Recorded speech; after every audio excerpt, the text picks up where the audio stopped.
Alice Smith was about to die, but her husband Bruce was openly having an affair with her sister Rose right beside her. Filled with resentment and unwillingness, she died. When she opened her eyes again, she realized she had been reborn and had traveled back to a year ago, to the day of her wedding to Bruce. He kneeled on one knee, offering her a bouquet of flowers. She smiled and took the flowers, then said to the guests, "Welcome everyone to my and Bruce's divorce ceremony." She threw the flowers at him and snatched his phone. Using Bluetooth, she played a video of him and Rose having sex on the big screen. Rose was horrified, and her mother loudly scolded Alice for causing trouble and embarrassing the family. But Alice retorted, a mistress turned stepmother. "What right do you have to scold me? Your daughter is just like you, loving to be a mistress." Bruce tried to explain, but she stomped on his foot with her high heels. She took off her wedding dress, removed her veil, and left the wedding. As she was descending the stairs, she twisted her ankle and nearly fell, but the son of a wealthy tycoon, David, caught her around the waist just in time. She knew he had power and influence, so she decided to use him as a tool for her revenge. She stepped forward to thank him, taking the opportunity to wipe his suit. Rose and Bruce also approached. Rose was very enthusiastic towards David and even linked arms with him, but he coldly shook off her hand. Alice grabbed David's hand, deliberately spilled wine on her skirt, and then insisted he accompany her to clean it up. He initially wanted to refuse, but when she whispered something in his ear, his attitude immediately changed, and he asked Alice to wait for him in a room upstairs. She took the room key card, flaunted it in front of Rose and Bruce, then walked off triumphantly. Alice was in the bathroom, thinking about how to seduce David when he suddenly appeared behind her, making her feel flustered and shy. She quickly ran away. She recalled what she had just said to him. "If you want to become the heir to the group, you have to cooperate with me." As expected, she had guessed what mattered most to him. She added, "You've been competing with your cousin Tom for the group's inheritance these years. My family owns the most precious Empire Star diamond. If you cooperate with me, I'll give you the diamond and help you defeat Tom. In return, you must help me take back my group. I want to be the heir too." David agreed to her proposal, but he had one condition: she must marry him. She was stunned at first, but after some thought, she agreed. He suddenly kissed her neck, and she quickly pushed him away. It turned out David had used his mouth to remove the pearl necklace from her neck. He said, "Once we officially marry, I'll return the necklace to you." After Alice left, he suddenly remembered the little girl who had comforted him when they were young, who also wore an identical necklace. As soon as Alice returned home, her stepmother ordered her to kneel. But she immediately stood up and slapped the maids. Rose scolded her, but Alice gave her a hard slap across the face. The stepmother slapped Alice, but Alice, unwilling to back down, slapped her several times in return. At that moment, David's assistant arrived with bodyguards, bringing an expensive dowry. Rose's mother was overjoyed, thinking David had come to propose to Rose, but David's assistant said, "This dowry is for Alice. David will soon marry her." Rose was furious and tried to strike Alice, but Alice slapped her back.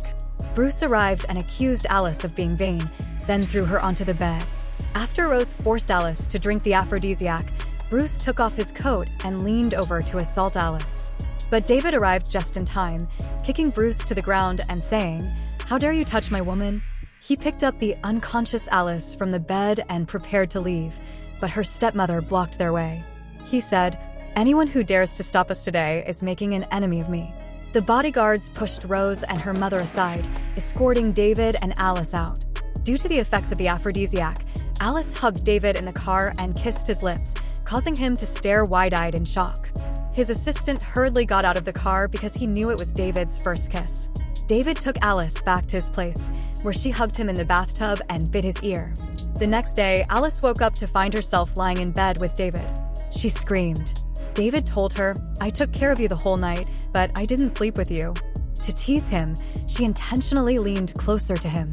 She thought he would get shy, but he suddenly pulled her waist towards him and pinched her face, warning her not to mess with him like that again. To get back at Alice, her stepmother decided to team up with David's cousin, Tom. David's grandfather opposed his relationship with Alice and even threatened to kick him out. Calmly, he told Alice, "The company is mine, and so are you." He pinned her against the wall, picked a flower, and tucked it behind her ear. She thought he was going to kiss her, so she closed her eyes, but instead, he suddenly stopped and left with a smile. Later, David was sketching a design for a diamond necklace, and Alice mocked his drawing skills. He pulled her into his arms, ready to kiss her, but his grandfather suddenly walked in, scolded him, and raised his hand as if to hit him. However, he didn't actually strike him and instead agreed to let them get engaged. The next day, after Alice returned home to pack her things, she ran into David's cousin Tom. She bent down to pick up her bag, but Tom used his cane to lift her chin. David stopped him, picked Alice up in his arms, and turned to leave. He carried her back to his place, warning her, "You're my woman, and I don't allow other men to touch you, especially not Tom." Alice teased him, asking if he was jealous, but he stubbornly denied it. To provoke him further, Alice reached out and touched his abs. At night, David stared at Alice, holding her necklace in his hand. He remembered that she once said she would marry him when she grew up, but now she had completely forgotten about him. Alice suddenly turned toward him and moved closer, making his heart race. Alice caught her stepmother secretly selling fake jewelry, so she recorded a video.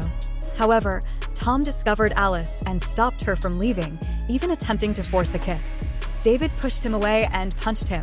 Tom raised his cane to retaliate but was still knocked down by David. Tom mocked David, saying, "You, someone who once harmed your own brother, are now soft-hearted and want to protect a woman."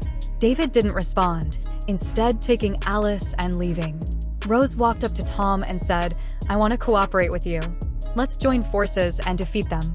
When David returned home, he became emotionally unstable due to Tom's words and locked himself in his room. Holding the childhood photo of him and his brother, he recalled pushing his brother off the rooftop and even smiled. He felt guilty and said, "I'm sorry, I didn't mean to." Then, helpless tears fell from his eyes. Alice felt sorry for him, walked over, took off his glasses, covered him with a blanket, and promised to stay with him always. The next morning, when Alice woke up, she found herself in David's arms on the couch.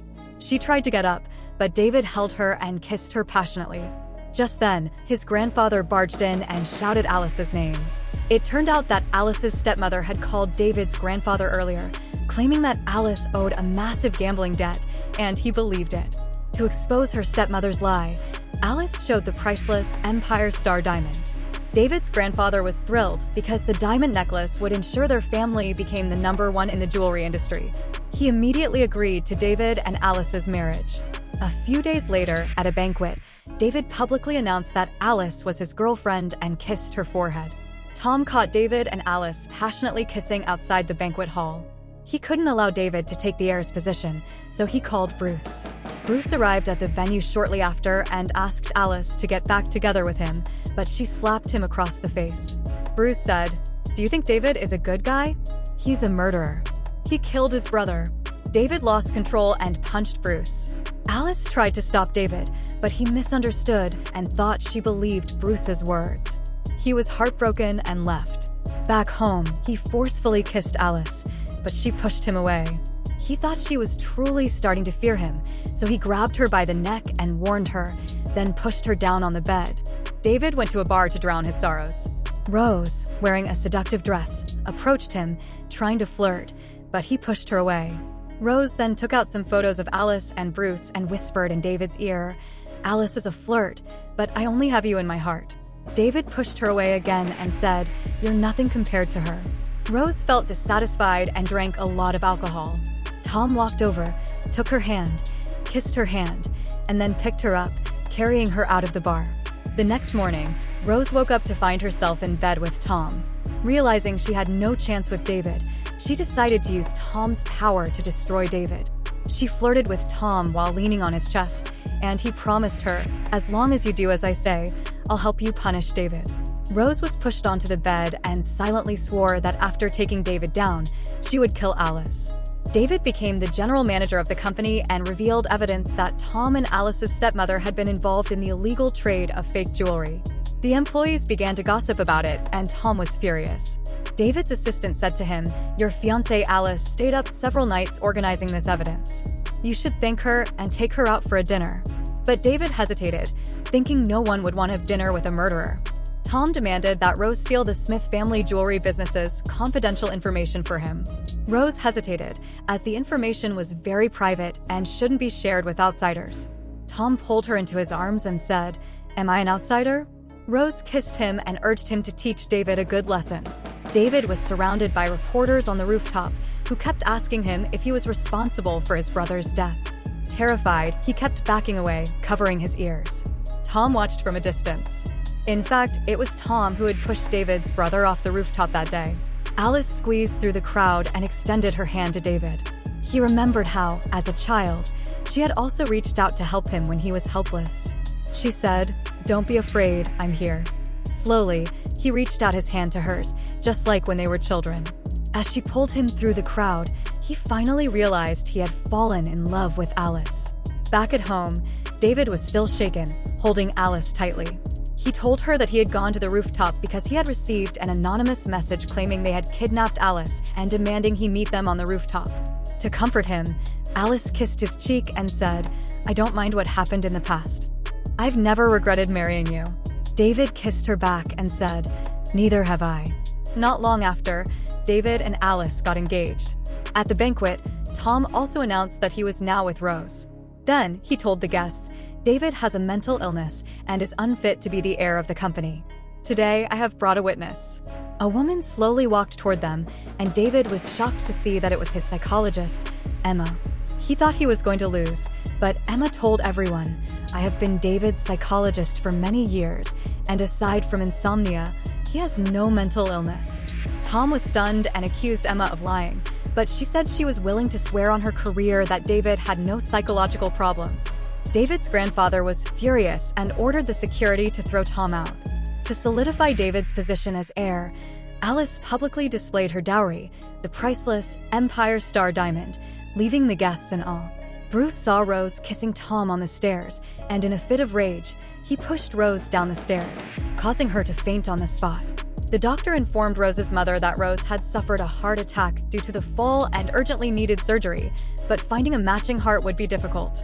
Later, Rose's mother received a call informing her that the Smith family jewelry business had been seized due to involvement in black market trading, causing a sharp drop in the company's stock price and a broken funding chain.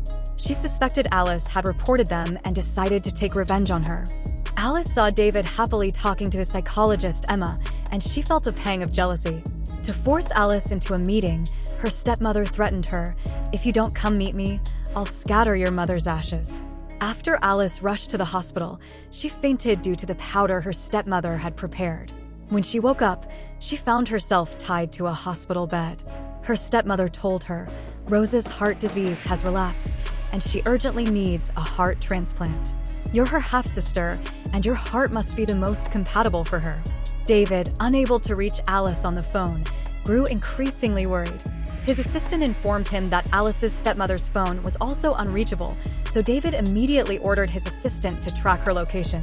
Alice tried to escape, but was cornered on the rooftop.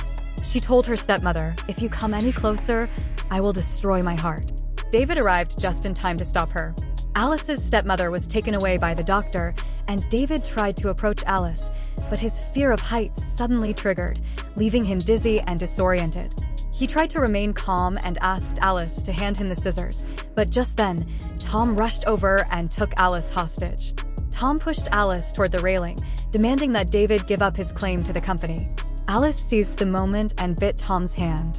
David noticed the scar on Tom's hand and suddenly remembered that the little boy who had pushed his brother down the stairs had the exact same scar. His memory finally corrected itself.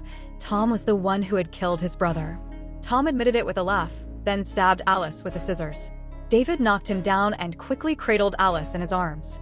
But she was already unconscious. Panicking, he rushed to take her away. He held her hand and said, "Don't leave me."